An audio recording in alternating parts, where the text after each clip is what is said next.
పుత్ర పవిత్రాత్మ నామమున ఆమేన్. విశ్వాస ప్రకటనము. యేసువా, మీ మరణమును ప్రకటించెదము, మీ ఉత్థానమును చాటెదము. మీరు మరలా వచ్చే వరకు వేచియుందుము. త్రిత్వైక సర్వేశ్వరునికి మన స్తుతులు అర్పించుకుందాం. ఆయన చేసిన సకల మేలులకు వారికి వందనములు అర్పించుదాం. నీతి గల తండ్రి, హల్లెలూయా స్తోత్రము. జీవం గల తండ్రి, హల్లెలూయా స్తోత్రము. ఆత్మలకు తండ్రి, హల్లెలూయా స్తోత్రము. దేవుని పుత్రుడా, మరియతనయ, హల్లెలూయా స్తోత్రము. మార్గము, సత్యము, జీవము అయిన యేసు, హల్లెలూయా స్తోత్రము. మా మంచి కాపరి అయిన యేసు, హల్లెలూయా స్తోత్రము. మీ గాయముల ద్వారా స్వస్థతనిచ్చిన యేసు, హల్లెలూయా స్తోత్రము. పవిత్రాత్మదేవ, హల్లెలూయా స్తోత్రము.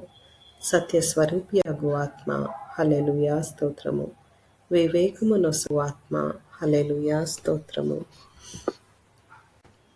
ఈరోజు దేవుని వాక్యాన్ని చదువుకుందాం. మార్కు సువార్త 6వ అధ్యాయము వచనములు 1 నుండి 6 వరకు. ఆయన అక్కడ నుండి బయలుదేరి తన పట్టణమునకు వచ్చెను. శిష్యులు ఆయనను వెంబడించిరి. విశ్రాంతి దినమున ప్రార్థనా మందిరంలో ఆయన బోధింప ఆరంభించెను.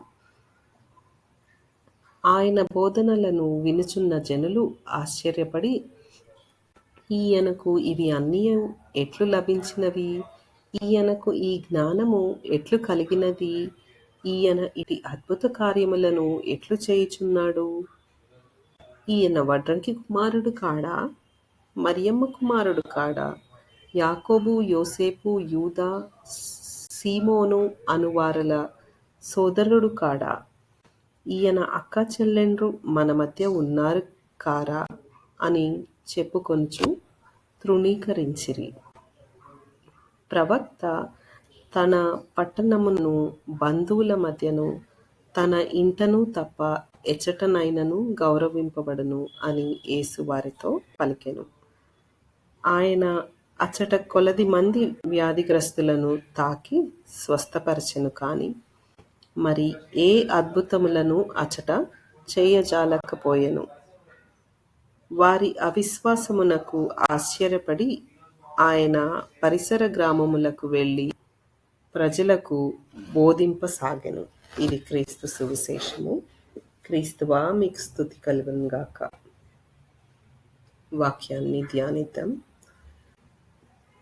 సువిశేషంలో విన్నాం మనం, సొంత గ్రామంలో ప్రభువు ఎక్కువగా అద్భుతాలు చేయలేదు అని. ఎందువలన? ప్రభువే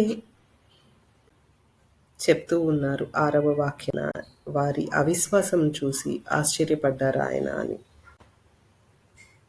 విశ్వాసం తక్కువగా ఉండటానే అక్కడ అద్భుతాలు జరగలేదు. మరి మన విశ్వాసం స్థిరంగా ఉందా? లేనిచో ప్రభు యందు మన విశ్వాసాన్ని పెంపొందించుకుందాం. ఆయన పట్ల నిరీక్షణ కలిగి జీవిద్దాం. ఈరోజు దేవుని వాగ్దానము. దేవుడు తన వాగ్దానమును నిలుపుకొను కనుక మన నిరీక్షణను మనము దృఢముగా నిలిపియుంచుకొందుము. హెబ్రీ 10:23. ప్రార్థించుదాము. క్రీస్తు ప్రభువా, మా పాపములను మన్నించండి ప్రభువా. మేము మీ యందు సంపూర్ణ విశ్వాసం కలిగి జీవించు భాగ్యమును మాకు దయచేయండి అయ్యా. మీ కృపయందు మమ్మల్ని, మా కుటుంబాలని భద్రపరచండి ప్రభువా. మా ఈ ప్రార్థనను యేసు ఘనమైన నామమున అడిగి వేడుకొంచున్నాం తండ్రి.